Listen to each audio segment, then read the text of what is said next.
Welcome back to the M3 podcast. Last week ours was pretty eventful. A lot of energy. This week it's going to be a little bit more business driven. We got Dalton on from the MMG crew, Ricky and Logan. Thank you guys for being on today. Today we're just going to go over the top 5 challenges small business owners face. I didn't come up with these. I just Googled it. And it's pretty similar, a lot of these across the board. So I thought we'd just have a discussion on these 5 things that I think a lot of small business and big business probably needs to be focusing on. Sound good? Sounds great. Awesome. Cool. Did you Google it instead of ChatGPT? I did Google this one. Huh. I did when I got on ChatGPT Sunday. It did prompt me that the web browser search was available now. Oh, really? Oh, that's nice to know. Interesting. Been waiting for that. I think there's actually, I'm going to check it out. I think there's a button on it now. Yeah. So I have a little internet button now on mine. It's like a web. Dude, search the web. Look, you can click on it. I'm going to be pissed if I don't have that little button. Did I get the beta mode? You gotta update I don't have it. You don't have the button? Maybe I do not browser. update it. Yeah, let's try updating it. We totally got distracted there pretty fast. Yeah, but bad. if you have ChatGPT and you can now search the web. So what did this article say was the biggest problem? So we're going to go through them 1 through 5. I don't think there's a set order. I think that they're just these 5 things. And then we can kind of discuss through the companies we work with, kind of what we see in market. I think we do have a little bit of a unique perspective because we do work with so many businesses every day. So number 1, once again, no specific order, lack of funds. So I think on the early days of MMG, I would have said I didn't really understand this one as much. I understand that you have to have money, but there wasn't a whole lot of overhead. As we've progressed, now I very much understand this one, that how fast things add up. And I mean, how many companies do we talk with all the time that, funding is pretty high up on their list. And there's private equity side that can go in and help companies. I think business owners need to be better at finding money. Early days, I didn't really focus on that. Do you mean walking around the streets looking for cash Change. on the Yeah. on the sidewalks and stuff? Playing some Have you drums. had good success with that? No. No? No, I think it's when you're networking, you're finding people that, 1, can be investors, 2, somebody that has a connection at a bank somewhere. They can say, hey, this is what it looks like, getting a line of credit against a company, collateralizing something that you may own, something like that to actually, when they say you have to spend money to make money, it is very true. But I think that cash flow as you move forward, it takes capital to grow. So I think it depends on what you want out of your business, right? Because we do work with businesses, and I think this was something that was hard to understand for me for a while and for all of us, which is I'm fine with where I'm at. I don't want to grow. And it's like we talk about in the beginning, we could have just kept doing the same thing with a few people and found out how we could have reached a certain level of profit that we could try to sustain forever and not grow any further beyond there. So I think it really depends on first knowing what you want out of it. Yeah. And I've ran into a lot of people where they're like, well, I don't want to grow anymore. I don't want to push forward. And to that, I think just go work somewhere. Because why be an employee of your own to take on all the stress of all of it all the time for no reason? I think a lot of people live in that state of just they take on this stress. My deal is when I took on the stress, I knew it was for a different level. And I feel like I also have put that stress on our leadership group. And I feel like that's why I carry it so well, is because I didn't just leave everyone in the dark. So I think I've been a lot better at having a group of people that work through those things with me. And I look at it as a lot of business owners will take on all the stress in the world as a small business that just barely makes it by all the time. That's like, if that's what you're going to be, just hang it up and go work for someone. If you're a electrician and you're doing electrical work all day, every day, and you have a few people and you struggle to make ends meet all the time, like you're taking on all the stress, just go be an electrician for a bigger company. That's how I look at it. And like, or if you're going to take that avenue, take it to where you can break through the freedom side. That's my viewpoint on it. Is I think some people literally just become their own employee forever. Yeah. And that's essentially what it is. Yeah. Right? And it's just where they can say that they own a company. And I think that leads to number 2, which is lack of time. It's pretty hard to improve your business and work on it when you're doing all the work. 100%. I think that, I mean, we still discuss it all day, every day. Like, I wish I had more time in the week. Like, time is the one thing that I think people need to focus more on, trying to figure out how to capture it. Like, I mean, I've had talk with, I think, everyone at this table multiple times. Like, we get so in the groove of like everyone at this table is a hard worker. And I think the hardest thing is ever separating that to like what freedom actually looks like. What does it take getting to that spot? That, I mean, when you two first got people working under you on the marketing side, you're still doing, I was like, you have to offload that down. You have to offload that down. But it's like when you're like, well, I'm really good at it. It's like when Ricky was getting content, people like, I was like, you have to offload that. Like, what does the roadmap to success look like? And it's understanding that you can't do it all. And I mean, it took me years to figure it out. So I think I'm still getting better at it, but I still have a long ways to progress in that department too. I mean, it's just hard when you know what to do. You just want to do it. I don't know. Yeah, Sometimes it takes a little bit more time to Right. train somebody to do something, but in the long run, it frees up your time.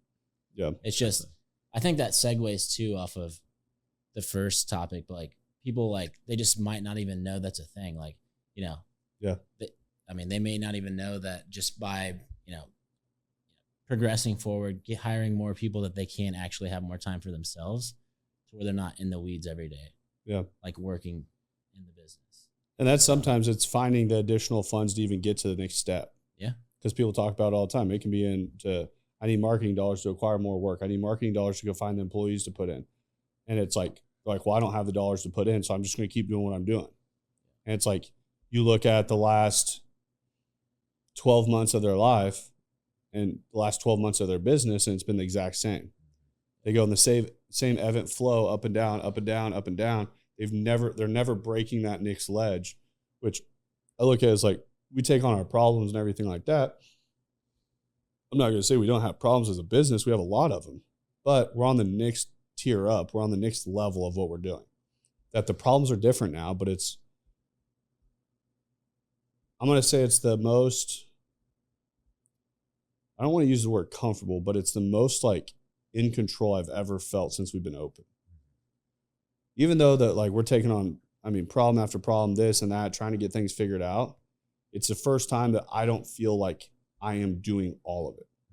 To where my time now is more well spent on developing others.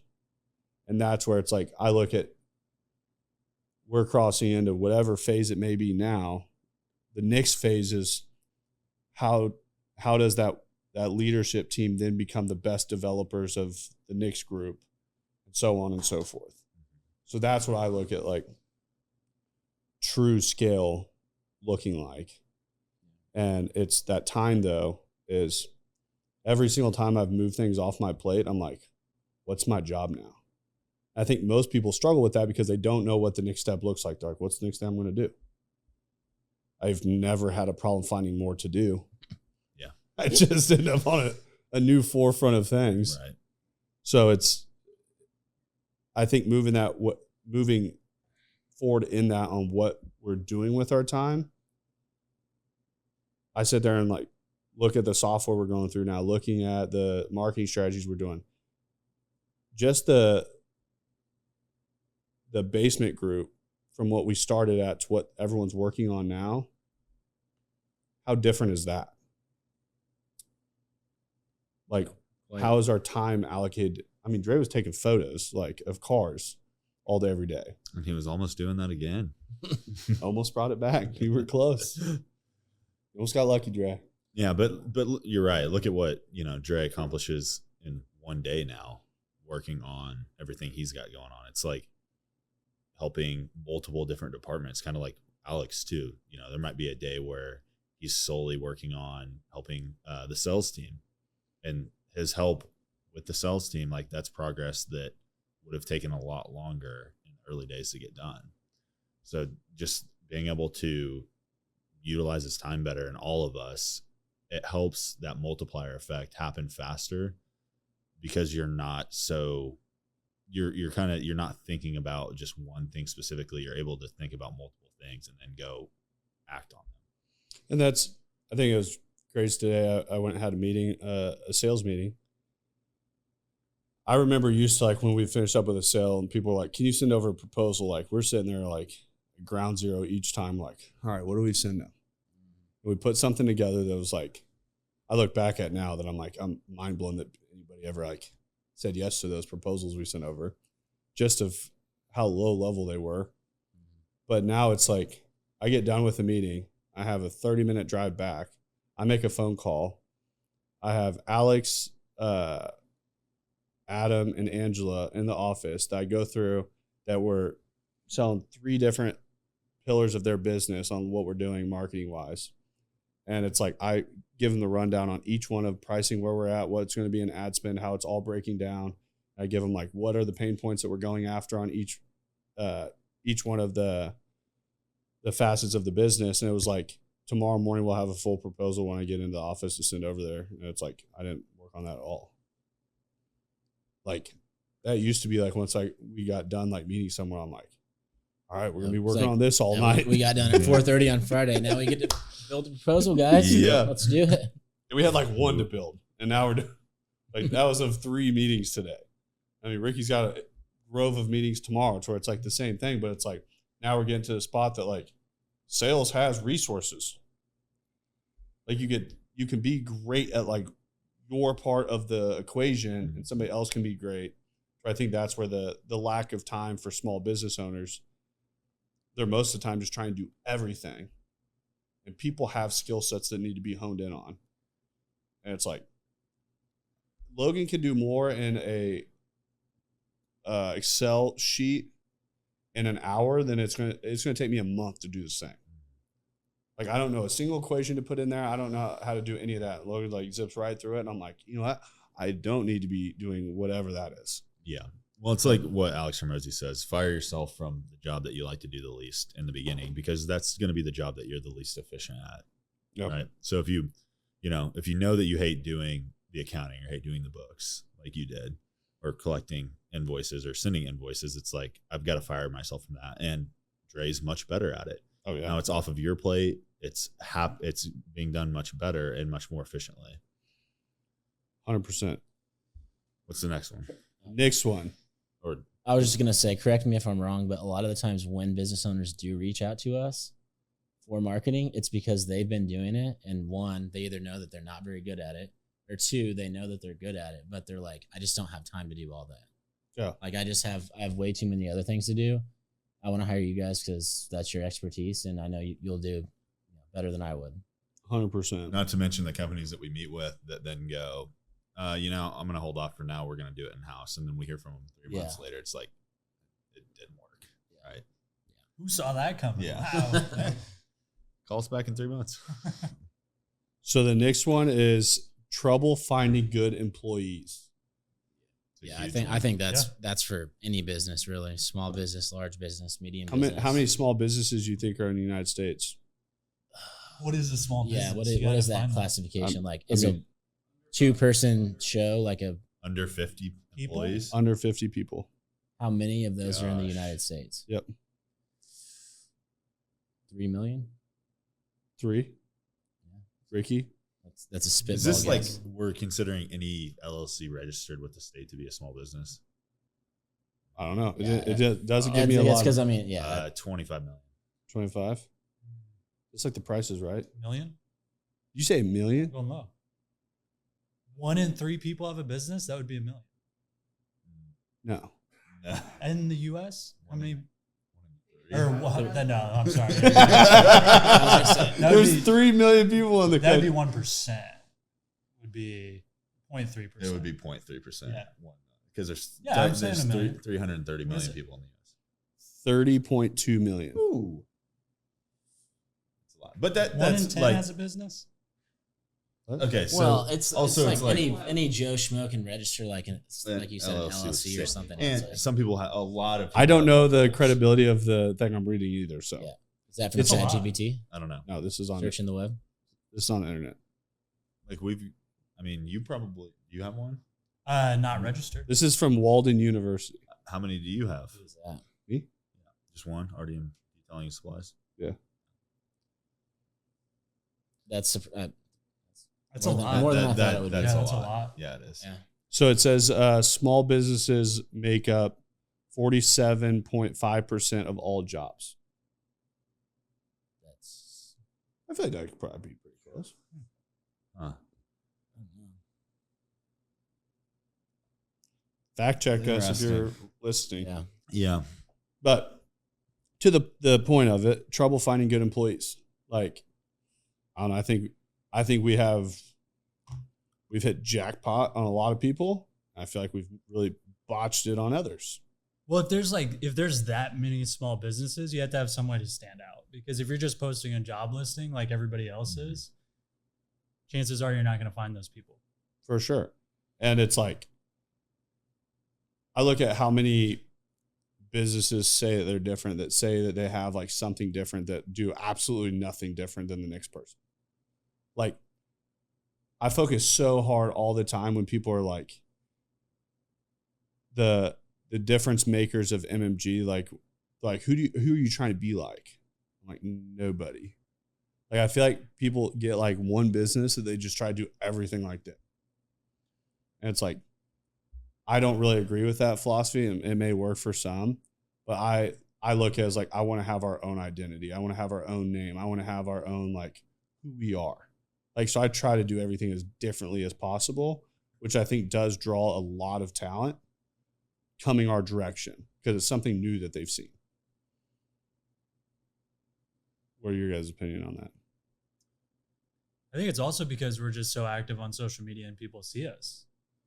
Like, it's not like we're relying on job postings to find people or street traffic Have we to find people. Ever posted a job? No. No. You're right, Ricky. It's like you have to go where your potential employees are going to be at. So for us, obviously that's going to be social media. Now there are jobs and careers out there to where LinkedIn and Indeed and all these places are good options to post the job. Like, I don't think software developer is probably looking for a job on social media. If he's looking for a new job, he might go browse a job board or something. But, you get into these specialty industries, or if you have a really unique business, it's something that maybe people aren't looking for, or people don't know that they would be a good fit for. Like, we talk about it with clients in different spaces. It's like, we're not trying to actually attract clients from our space, or employees. Our best employees come from this space or other spaces, but they just don't know that they would be a good fit here yet. So it depends on if you're in that situation, if you're in a situation like us to where you're trying to attract, a younger, more tech savvy, creative type person, or if you're looking for like an engineer, doctor, professional type role. So you think we need a doctor? We might. Yeah. All right, Some get point. your doctorate. See, Not me. No. Dre's halfway I'm not there. going Dre's back got to enough school. credits Yeah. to get there. It probably only take him 6 years, not 8. No, but I think that being active on social, I think being in front of people, I think the employment side actually plays like two different facets to marketing. That when you're bringing people on, and the only time we'll ever I don't want to say it's a job posting, but I'll put on our stories once in a blue moon. Same thing with like everybody here will post on our stories. But I also think that shows growth without telling people that you're growing. Like, okay, hey, they need more people. What? They know we're not hiring people just to hang out. Like, so I think it shows like other business owners too that maybe like, hey, like, how many times have we had some 50-year-old business owner in that has sat there and tried to tell us that they know all about business and they got like 6 people working for them and that they have 30 years under their belt, blah, blah, blah. Like, I feel like that's kind of a wild statement. Like, okay, this is what's happening for. Yeah. You're doing something wrong. Like, there is the opportunities out there that you need to go get, but it's like, and I hate when people are like, well, just there's nobody out there looking for jobs. I'm like, no, your company just isn't, it's not enticing to go work there. And it's right back to, it ties back into the first thing that we talked about. It's all limiting beliefs. Like you get, the idea that, yeah, I'm just going to be a small business. I'm fine just staying here. And you tell yourself that, you're going to believe it more and more every time that you say that. The same thing with every time that you say it's hard to find new work or hard to find new employees or man, it's hard to keep my clients happy. Well, it is if that's the way you think and if you believe, you have to believe that you can get to the other side of that. Yeah, and I think also when you say like when we talk about finding good employees, not just finding employees, but finding good employees. My deal is so many companies want A players, but their dreams are so small and like their outcome of what they're looking for. If I told all you guys that like where MMG's at right now is like where we're trying to go, and that's like it, you guys would all leave. This isn't the end for us. Like, I think you guys, most people outside of our walls think I'm pretty crazy with the ideas and the way I think. But I think you guys have all come to realize that like it's all possible. Like the abundance mindset like is there. Like, but I mean, it's always if your dream is not big enough for other people's dreams to fit inside of it, you lose. Like, I know my number one job is make sure nobody there sees the end of that runway. Like when we pulled the trigger on the Crossroads location, it was because I started seeing the end of it. And I know the second I can start seeing it, when we're talking about all these accounts, we're talking about 25 people, you guys are sitting in there going, where are we putting the next bathroom? Are we going up? Like, what's happening here? Like, it's not possible. So I knew like when we pulled the trigger on that other space, like, was that comfortable at the time? Absolutely not. But I knew that it was like we had to do something big to create movement forward. That the second we moved into that office, I saw the energy shift right back to where it needed to go because that took away the view of that runway. All of a sudden, overnight, no one could see it anymore. I know it was like sneaking up on us that all of a sudden when we walked in that office Monday, everyone saw MMG as 5-10 times the size that it was the day we walked in there. You think I'm correct there? Yeah, I do. I think it's playing 5 moves ahead too. Like business owners, you're either playing ahead of yourself or you're at or behind yourself. And when you're in a reactive state, you can never get ahead. Yeah. I couldn't agree with that more. I think, and it's hard sometimes when you go back to the funding side, when you're funding into a state that you're not even at yet. Yeah. That it's the same way with anything in life, like with your personal finances, with your relationship. If you're, playing from behind or from a reactive state, like you're trying to dig yourself out of a hole already, it's harder. That is one thing I will say. Like when I first came out of college, like I dug myself in a hole when I was in college. I figured out how to dig myself out of a hole. And I figured out that I never want to go into that in the personal side. But it was also like,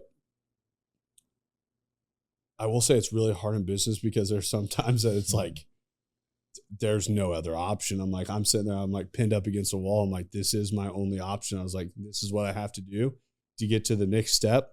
I have no earthly idea what the next step looks like, but this is my only option now to get us there. To where it's like, I have to move it forward each time and then say, hey, you know what? After I move us forward, I'm going to hit this next step and I'm going to figure it out once I get there. So it's definitely something that from a financial state, it's a way different than I ever thought it would be on. I thought I was just going to run like my personal finances. I was like, oh, this can be easy. I'll like run like I do at the home forefront. Does not go that way. But it's also, as you scale up, like you can have good months, but it's like you have good months, you want to distribute it out to people, but then you have bad months. You're like, oh, okay, now we're burning $25,000 a month. Like, okay, we can sustain that for a little bit, but it's also what is causing the burn. Like, it's more staffing because we know that these new accounts are coming on. It's more, I mean, computers, I feel like we're at Apple all the time. And I don't feel like we can get Apple for like less than 10 grand every time we go there. But it's just like early days, I thought that would like sounds crazy. Now it's just like what we live in. That when we were in the basement, no one was getting the new like highest balling like laptop out there. Yeah. Now it's every single content creator. That's just their norm. So I think that's So what do you think on that financial side then, with the funding and everything, that if you could tell someone that was in your shoes beforehand, having gone through it now, what would have been something that you could have told yourself to help better prepare for it? To better or to learn about it. Whatever amount of money that you think you need like 10 times that. So, and also I think everyone is so quick to try to hold on to all of their company. Find people that are willing to bet on you. Leverage some of your company in the front side to get you to where you need to go. I think a lot of people are scared of that. And I will say something I've been very, very disciplined on is, as we've scaled, there's been a lot of money that comes our direction from people. Also make sure that you are placing the right people that can help you grow too. My thought process is every time is finding money is not as hard as most people think.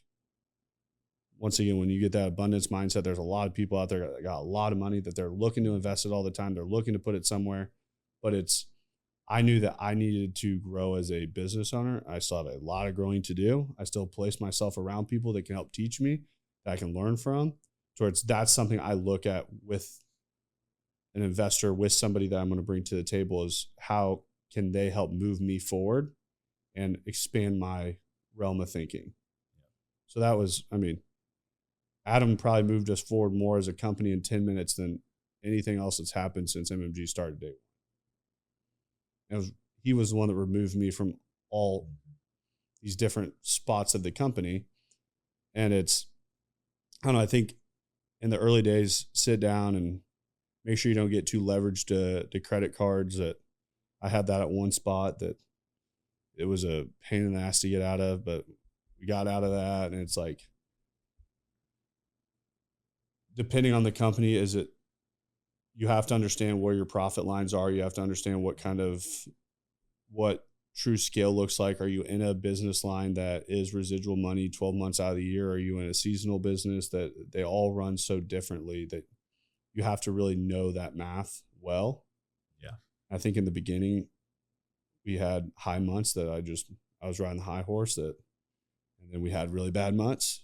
And I would say just whatever you're putting back, just understand that they're not all going to be great months. Yeah.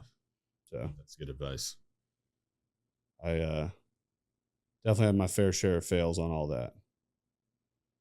There'll still be more. And like, we're still alive. Yeah. Too. So that's a lesson in and of itself. And like, I don't know that you can truly realize that until you go through it, but like, it's going to be okay too.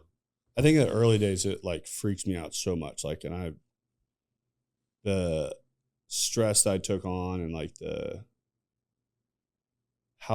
there was nights I didn't sleep. I'd like get up and I'd have 2 hours of sleep. I was in and out of it. Madison's like, "You good?" I was like, I didn't really tell her the whole time. Like, I always kind of kept it from her. Like, she never really knew what was going on. Like, I've always told her from the beginning I was going to keep MMG separate. Like, I signed up for this, not her. Like, and she always tells me, she's like, "We signed up for everything together." I was like, "I love that for you, babe." But I'm like, I know that I have the shoulders to take it all on.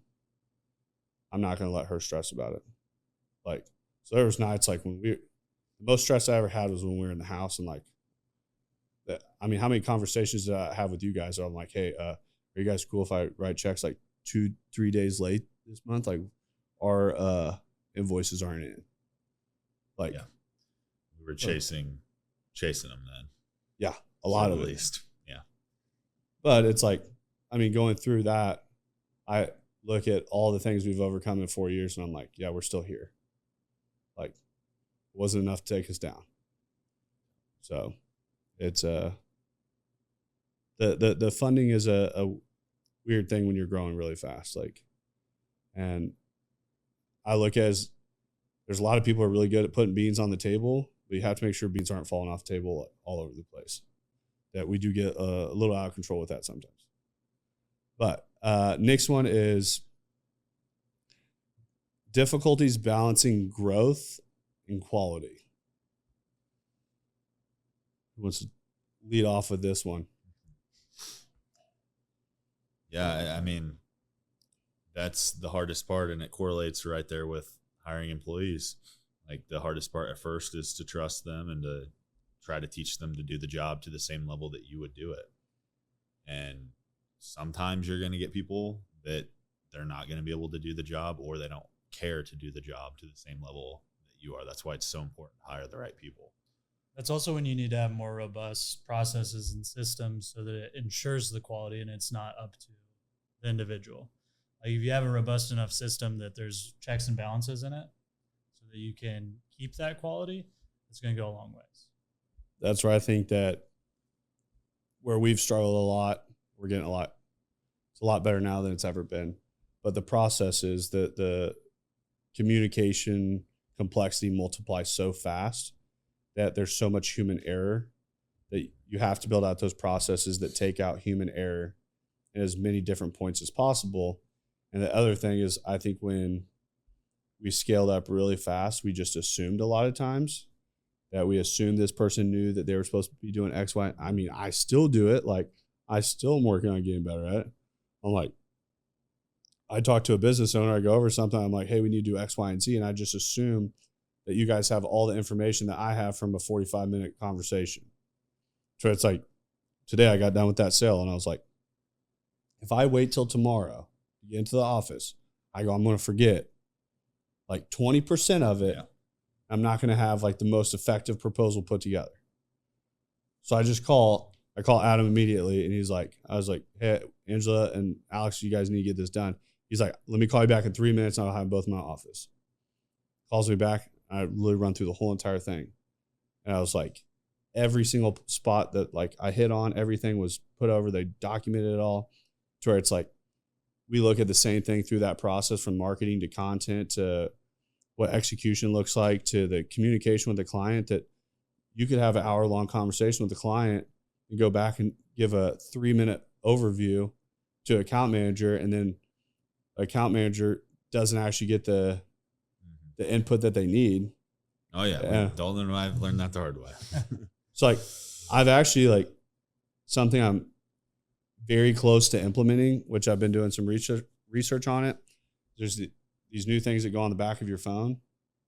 They're AI and they will listen to a whole entire conversation. So if we had this meeting, say this was a meeting that we're going over, you turn it on and it's going to listen to the whole entire meeting. And it's going to break it down, and it's going to, everything that you said you were going to do, it's going to give you a list of takeaways, to-dos, and it's going to summarize the whole thing of what the key points were that you guys went over. To where after this, we had said it would outline the 5 key points that we went over, what the takeaways were on each one. If we said we were going to do X, Y, and Z moving forward, the actionable steps, it would give us a breakdown of what our to-dos are to go off of it. I think they're like $150, $200, like, and they're the MagSafes. They go on the back of your phone. It's this little like, looks like a thicker like credit card almost. Yeah. Have you seen the Otter AI? So I use this in all my meetings now, and it essentially does everything that you just said. So like they'll do like, there's some that are online, but I was looking at it as just like a thing that could be on a phone that is just like, hey, like whenever we have all of our marketing meetings, we sit here, we record them with AI just to transcribe it. Yeah. I think even like prospective clients, Like, it's not, if you just tell them, hey, like, we use the system so that we don't miss anything. Yeah. I'm going to set my phone here. It's going to record what we're talking about. So we're all on the same page. Like there are so many times I've had people like bring something up and they're like, when we talked about this, I'm like, yeah, 100% my fault. Totally spaced that. Like, happens to all of us. And any person out there says that doesn't happen to them is a liar. Yeah. Like, especially when you're operating at a high level and you have a lot of meetings. Like today alone, I probably had 5-6 meetings. Like, I had multiple phone calls. I had phone calls all the way to meetings and back home the whole entire time, all client facing pretty much, plus some internal ones that it's like at the end of that takeaway, I have 3 days like that. We had a Friday and you're like, okay, hey, what did we go over in our leadership meeting Wednesday morning? I'd be like, dude, I don't know what I had for lunch yesterday. It's like 25 conversations ago. Yeah, for I real. have no idea. Like, so it is, I think quality comes so much with increasing communication and figuring out better processes to put in place. And I feel like that's something we talk about a lot every single week. And I feel like we're getting closer, but it's like, there's definitely a time where our quality dipped. I still think we're in a dip a little bit. I think our quality is coming back from a communication side. I think we got away from marketing strategy because we used to just talk about it and we all just knew it because every single person knew about every single account. And now we have accounts like, I don't even know the people. Like, so it's like, that's going to change a lot. That's like, how do we just keep developing them, make that better and better and better? Yeah. But the last one, once again, these were no set order, but ineffective web presence. That's a big deal. A big deal. And the funny thing is I looked at like 5 to 10 different ones. That wasn't every single one of them. Worded a little bit differently on all of them, but ineffective web presence. It's quite literally what we built the business off of, solving. I literally look at it as like companies in our world now have a digital forefront and a physical forefront. Where do most people find you nowadays? Digital forefront. Yeah. I think 84% of consumers view the company that they're doing business with online before they view them or purchase in person. Yeah. It's the funny thing is when we bring this up and we talk to business owners about it, and if you just start asking them how they operate during their day and how they find companies to work with, they don't follow their own practice at all. That's what I thought was so wild about the marketing world. Well, when was the last time that you just drove down the street looking for a place to eat or looking for a place to shop or doing anything? Doesn't happen. No. Right? Like every day for lunch. What are we getting for lunch today? when we already know where everything is. Like, we already know what's there. Yeah. We're just like, Still, okay, it's just which like, one is it? I can't remember there's probably 150 restaurants downtown. There's no way I'm going to remember everything. But then I get That's on, what I was going to look they at. pop up early in my search or early on my social media feed. It's like, oh yeah, let's go here. There might have been a place that I would have wanted to eat more, but because their digital presence isn't as good, they didn't pop up soon enough or first on my list on my phone. You just don't think about it. So I'm not going to think about it. It happens all the time. I mean, it's like Dalton and I really love Hibishi House and the River Market, but we don't think of it that often because when we search food, we see everything else besides them. I don't think they have a very good digital So presence. Hibishi House, if you're listening to this, Shout out to the Hibishi hit me House. Best falafel though, but Best no, falafel in no Kansas City. digital presence. How many businesses do you think are in Kansas City? Oh, In total, or are we talking small businesses? Just in total? No. is Businesses this with- like registered again? This is registered. This is actually legitimate. If like we're have a storefront? how 5,000. businesses with fewer than 100 employees that operate in Metro KC. No, now it's the Metro. So 100,000. Okay. I said 5,000. I don't know. 101. 101,000 is a game. How many? 50,000 businesses. Really? Okay. That's Wow. I figured it'd be more than that. That's insane. No, that's a lot. That is That's a like that shitload. is like 1 per 10 people. Yeah, in that's Kansas, insane. in Kansas City Metro. So that's what I think is funny when people are like, why haven't you guys just like went nationwide? Why haven't you went nationwide? Like we get that question like every single week. You know, if we got 10%, that's 5,000 marketing accounts. That'd be a lot. That would be a Yeah, lot. I don't know if we need to go nationwide. We can probably stay in Kansas City for a while. Yeah. But I just think that's when you look at like web presence, when your saturation level is that high with just businesses, how do you stand out? Like you said, how many people just jump in their car and like, we have no idea where we're going? Like, we're just driving. We're just going to show up somewhere. It's not the 60s anymore. Oh, Don't do Dalton's targeting people. I apologize if you're watching this and you're from the 60s. Go after Dalton for that. Yeah, well, it's the same thing on social media, right? If you want your brand to stick out, you've got to do something different because it's the same thing. Even if you consider social media to be the road that you're driving down, or Google or whatever, to find a business that you want to, buy something from. You've got to stand out in some way. I wrote an article on this actually for our newsletter on the digital storefront. I don't know if you've even seen it, but Liquid Death was the example that I used. I had a guy email me about that today. Did you? So the example that I used in the article was He read it. Liquid Death versus like Fiji and all these other water companies that try to sell, the nature, pretty like, peaceful brand. And then you've got Liquid Death over here that's putting out the most absurd content ever. But I wrote the article over like 1 week, and Liquid Death's following when I started writing the article was 3.3 million followers on Instagram. And all these other water companies were like 250K. And I made a point about that in the article. And when I went back to like double check and make sure I had everything right and to take some more screenshots, a week later, Liquid Death's following was at 3.7 million. Wow. Just in the amount of time that I wrote the article. A little bit of a spike. So they're clearly standing out over their competitors. Dr. Squatch is another one. They just put out an ad with Sydney Sweeney. I saw that. Yeah, I think most guys probably got served that ad. But it's like, it's got me, like, okay. You bought Dr. Squatch. No, I haven't. But, it makes He's you like, think. Dre purchased it. Dre got it. But it's like, that is your storefront now. If, people are driving down that road to find your business, and you've got to do something different. You can't just do it. So, what the funniest thing is? Wildest fucking statement we get all week long, week over week, is when we have small businesses that say marketing doesn't work.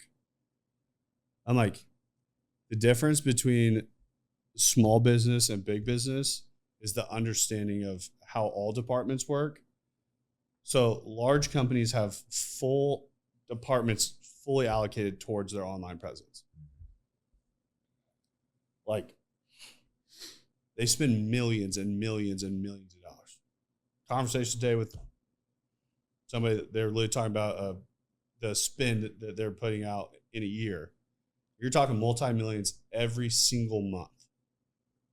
I mean, Like, we were talking about a friend of ours, Dre and I were today, that works for a large beverage company in the US, and her sole job is to just like monitor the brand's like sentiment on the internet, see like, and manage it. Like, what are people saying? Is it good, bad? Manage, the bad things when they pop up, and do all of that. So like, there's jobs out there just for watching what people are saying on social about you. Yeah. And it's like, and I think it's a mindset. Like, when a small business owner says that,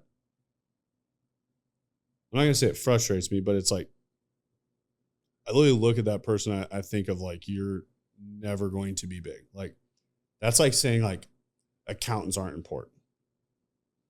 That's like saying that sales isn't important. Like, every position in a job is crucial in a company, like, to where it's, you have to have that. So you're telling me that marketing is stupid. Like, nobody needs to know that you exist.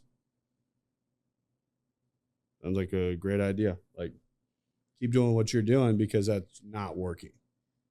And it's like, we talk to those people all the time. And there's a law firm here in town that that is fucking crumbling beneath the fucking wayside. And their market shares get taken by all these different players in the space day over day over day. And they have an 80-year-old owner that says digital marketing does nothing in today's time. So that's why the biggest players in the country and all of your biggest companies are they're spending more and more money into social marketing. That if you look at the trend of how much money is spent meta-wise, actually, I'm going to pull that fact up on here. Yeah, I mean, I can tell you 2 law firms in Kansas City, or people that I would call if I needed to, because I hear their ads all the time, and it's across all avenues of marketing. You see the Jungle Law billboards all over the place. You see them on TV. You see their social Dre's on their ads. no-call list, so. Dre is on their no-call list, and then people Squally more. Their ads are everywhere. So it's like, it works. I was talking to a guy that he still owns a law firm. Him and his daughter kind of run it now, but it's one I'd known about. I didn't know who the guy was at the time, but like he used to be on commercials all the time. And I'm like, yeah, I used to see you all the time. Like, I mean, what happened? He's like, yeah, I mean, we just kind of backed off that. I think he's like kind of getting out of it, but his daughter's not really stepping into it. But then he's like, I mean, I know like everyone's seeing Mike and everything. And I'm like, I know exactly who you're talking about. Deke Pasquale. He's like, yeah. I'm like, yeah, you don't even have to say his last name. And I know who you're talking about. So obviously that works. And he knows it works, but for some reason he just. Find anything over there? Yeah, the numbers are pretty large. So what were you looking up? Is this the ad spend on Meta? Like how many? Yeah. Is this US or worldwide? So. What do you think it is? Yeah, I like all my questions. I get to shoot you guys like when I have good answers in front of me. See where you're at. Meta in the US. Well, I've been way off so far. Yeah, Well, same. Zuckerberg's I mean, worth like $100 billion just from ad spend. So what do it's you gotta be a lot. Meta US ad spend per year Annually. for 2024? So this far, goes so out not to even- every asshat out there that says that digital marketing is not a thing. This is just 2024. Just 2024. can you tell do me think? what date this was due? No, I'm kidding. I'm gonna say, man, I don't even know. I feel like I'm gonna just sound like a fucking moron spitting this number out, but $1.5 billion so far. Yeah, I was gonna say Ad 3 spend. billion. 3 billion. 50. 50 billion? 50 billion. Holy shit. Try $64 billion. Holy shit. In 10 and a half months. Just on Meta. Yeah. That's not even like And Google, think Google about ads. how I many- guarantee how are many- probably pretty close to that too. Think about the ad dollars that are going to be spent around the holidays. Yeah. I mean, that it could spike. It might be 128 billion Yeah, by the time it it's all could. said and done. So I'm looking at how much. Wild. Black Friday deals, Christmas. Yeah, I would deals, assume New that Year's most deals. brands, well, I mean, we know just from companies that we work with too that ramp up their budget Yeah, retail that's wise during the holidays. That number is That's- going to That's wild. be a lot higher. Yeah. So, I mean, yeah. You on The world? bottom line is that Oh, what are you thinking?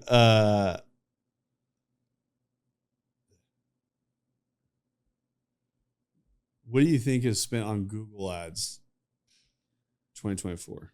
I'm guessing it's more based on reaction and 125 billion. Okay. 200 billion. I don't know. I'd say around 100. Just guess 100 billion. $298 billion. On Google Ads so far. Dude, what the? That's crazy.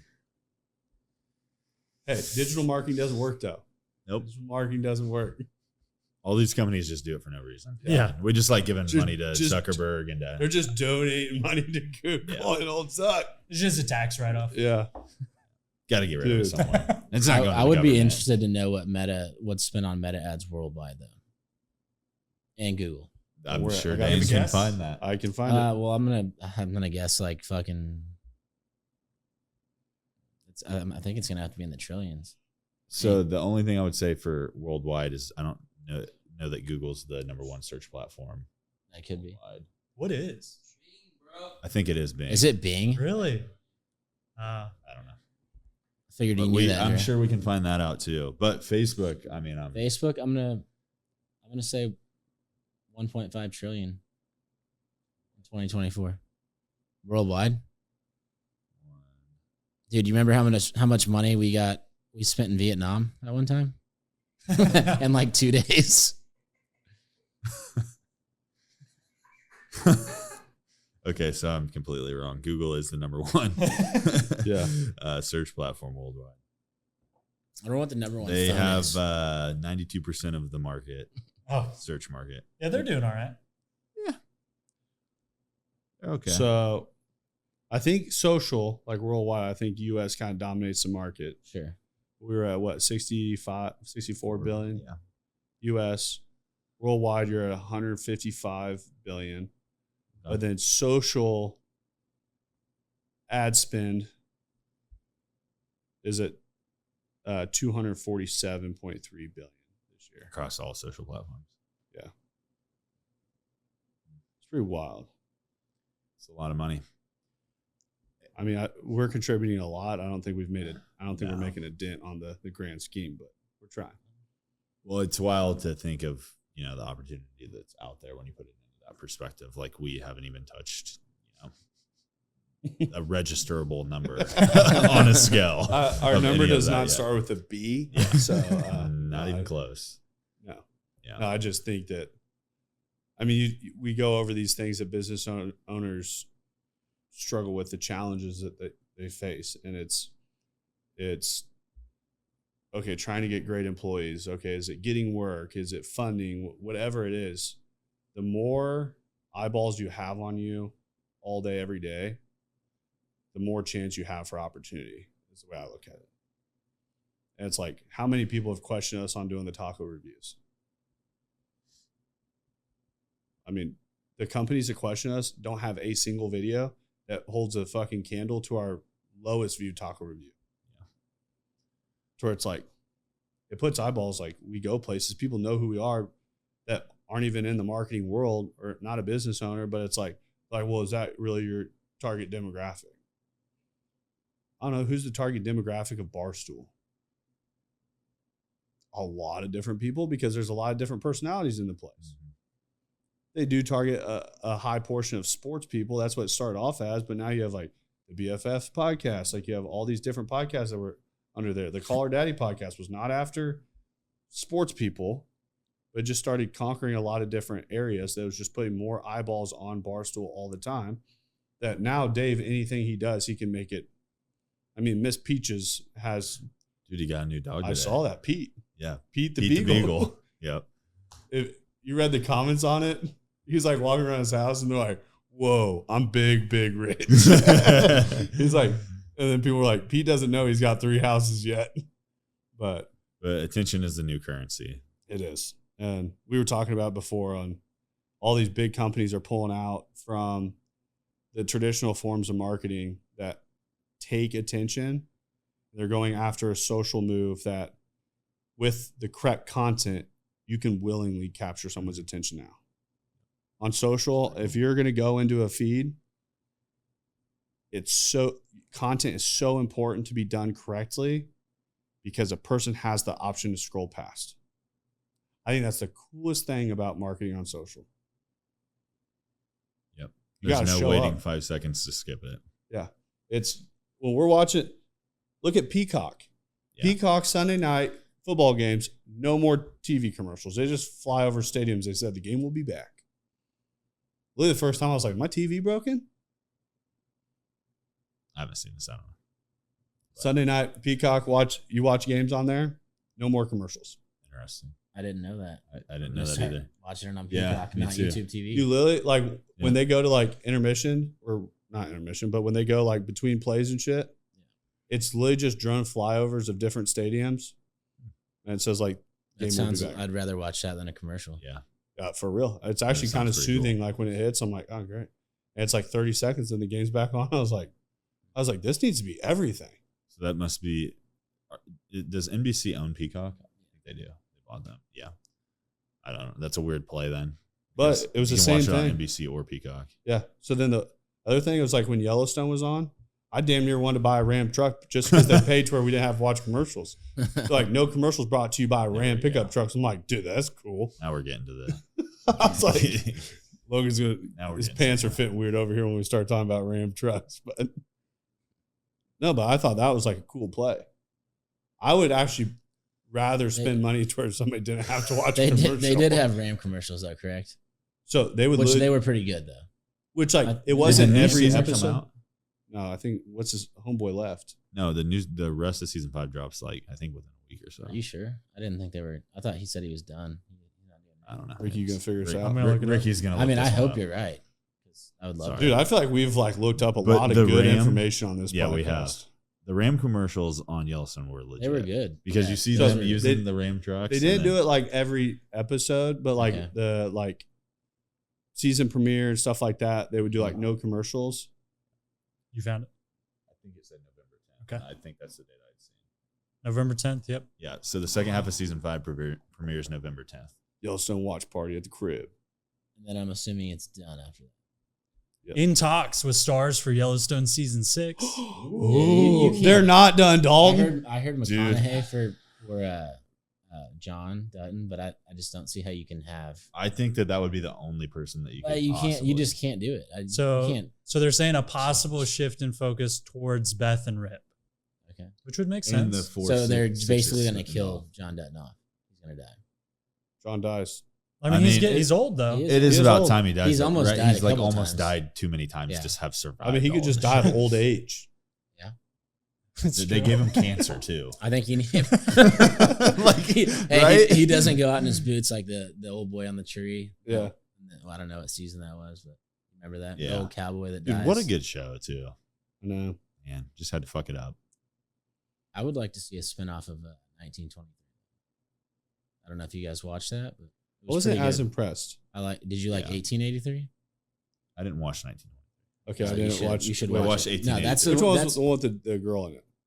that was 1883. 1883. But then, It was the but then daughter that she's like the came, like- narrator. Her voice is in all of 1923 as a narrator, and it's the dude that's like a fucking leopard hunter in Africa.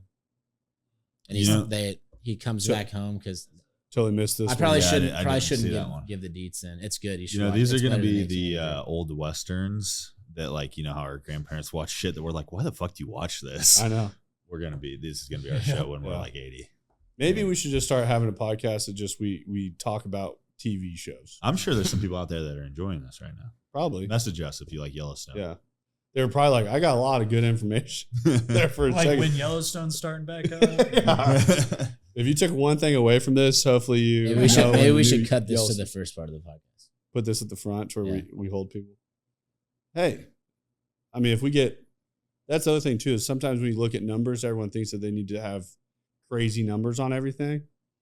We had 3 business owners that listened through this. It might have helped Very a true. couple of them. Very true. It's worth it. And it'll always be out there, right? It's always like- there. That's the one thing I always think about the podcast. The coolest thing is one day we're all going to be really fucking old. We're all going to die, and then our kids are going to go back and watch these and be like, you know what? They told some stories. Kids, if you are watching this, do not watch the one with Sequoia It's R rated. Until It you're is 18. R-rated. Until you're 18. No, but like I sit there and I think about the documentation that we've put in place. How many business owners out there have an hour plus long documentation every single week since they start? Or I wish we would have started like at the very beginning. Sooner. We would have been That would have really been bad. really bad. Yeah. We didn't know how audio Ricky might worked. have been okay. Might have been all right. Yeah, Ricky would have been He'd have fine been the starting best in out like of the all of 8th us. grade. But So I had a podcast for a while, but in like not in 8th grade, but like 2015 or 2016. So that was like before podcasting was cool. it was, yeah. It was like Tim Ferriss's podcasting, Ben Greenfield, me.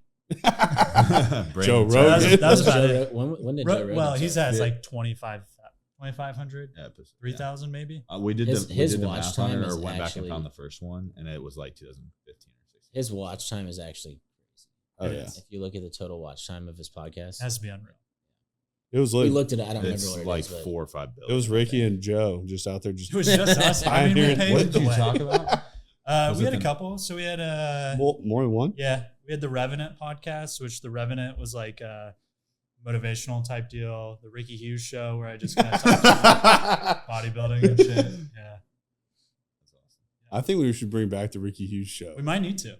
That we The just red microphone. yeah. Still I think got you it. go Yeah. back red Still have it. microphone, and it's Still just have it. like all things Love it. Ricky Hughes in his life. Yeah, Who knows? You get on one day, it could be motivation. Next day, it could be about lifting. could be whatever. Whatever. Man, that would be a roller coaster if I did that. Yeah. We should make mandatory like live streams from everybody's office. we Maybe not live we streams, all go but live every morning. All together. Dude, that would be pretty wild though. That'd be cool. If we That'd be all kinda did like cool. 10 minutes live every morning, all at the same time. The whole MMG office goes, dude, think about like the footprint we could make. That's a lot of followers. Dude, this morning, so I tried to text like random people in my group of people, like just people I know. I try to text like 3 people every morning, like tell them to have a good day. It's a good gesture. So it's like every morning when I'm driving, after I do my story, like right when I'm pulling in, I try to text like 3 people. So I text a guy and he literally texts me like straight back. He goes, dude, I literally just, and this is the first time I've ever texted this. He literally texts me. He goes, I literally just finished watching your story. Like 10 seconds before you text me, he goes, that was crazy. You should have said, "I know" with a wink. Yeah. I'm But watching you. literally going out of town, he's like, we need to sit down with a meeting when you get back to get marketing going. Like how crazy that is to like set something up, but it's just like those small gestures, like doing that every single morning that some days I'm like, oh, we only had like 400 people watch it. Like maybe that's not very good. Like, but it's like I go places and people bring that up all the time. I'm like, I literally sit there. It's a minute of my time, and I'm like, if that impacts one person's day, worth 100% of it. So I think that would be pretty crazy if we all went live at like the same time. We just are on our own topics. I don't know. Like We know Dre's would be live from the shitter. Sorry, buddy. Dre's would have a hellacious echo. Yeah, we do know that we all need to put out more content. That is one thing that is always going to be the case. But hopefully on this podcast you learned about when new season of a new season of Yellowstone starts. Learned 5 things that businesses struggle with. Got a lot of crazy facts from Google. Yep. You could probably find yourself. How much money is spent on advertising? Yeah. Social media and Google. I don't think people are just donating, so I think that is actually something that works. Just saying. Not biased or anything. Oh man, Google and Facebook, they could just be a cult too. Could be. It could just be like something that's just, it's a fad. Probably just go away here soon. Internet's a fad still. Yeah. It'll go away, so Y2K is coming. yeah. I just stay away from the internet. But any final thoughts? Nope. Get yourself out there, get in front of people. That's the M3 Podcast. Peace.